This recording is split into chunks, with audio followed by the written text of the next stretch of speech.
2024 সাল নাগাদ দেশের তৈরি পোশাক রপ্তানি $100 বিলিয়ন নিয়ে যেতে চান বাণিজ্যমন্ত্রী টিপু মুনশি। তবে এজন্য তৈরি পোশাকের সহযোগী শিল্পের প্রসার সহ সাপ্লাই চেইনকে সচল রাখা জরুরি বলে জানান ব্যবসায়ীরা। বুধবার রাজধানীতে আয়োজিত 15তম আন্তর্জাতিক ইয়ার্ন ও ফেব্রিক মেলার উদ্বোধনী অনুষ্ঠানে এসব কথা উঠে আসে।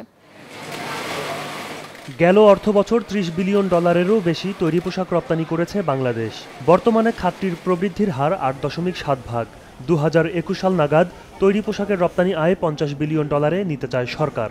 যদিও বাণিজ্যমন্ত্রীর আশা আগামী 5 বছরে রপ্তানি 100 বিলিয়নে নিয়ে যাওয়ার।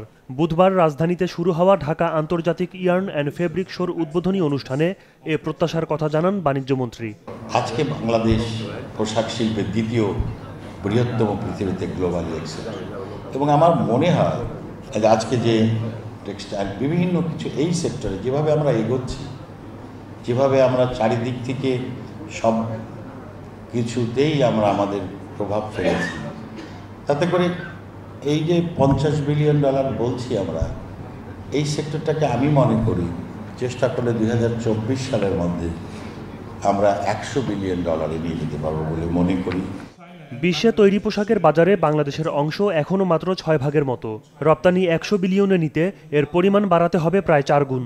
উদ্যোক্তারা বলছেন, লক্ষ্যমাত্রা অর্জনে দেশে তৈরি পোশাকের সহযোগী শিল্পের প্রসার ঘটাতে হবে, সচল রাখতে হবে সাপ্লাই চেইনও। আমাদের এখন United states green building certificate পাওয়া ফ্যাক্টরি আছে 80টি, তার মধ্যে 21টি ফ্যাক্টরি প্লাটিনাম সার্টিফাইড। আরও 320টা ফ্যাক্টরি আমাদের এই গ্রিন সার্টিফিকেশনের জন্য অপেক্ষা করছে। তাহলে ধরে নিন এই ফ্যাক্টরিগুলো যখন কাজে আসবে, যখন তারা প্রোডাকশনে আসবে, তখন আমাদের এক্সপোর্ট কিভাবে বাড়বে। আমাদের ম্যানমেড ফাইবারে আমরা এখনও অনেক পিছিয়ে আছি। আমাদের ব্যাকওয়ার্ড লিঙ্কেজও তৈরি হয়নি, আর তেমন আমরা হাই এন্ড স্পোর্টস ওয়্যার করি না।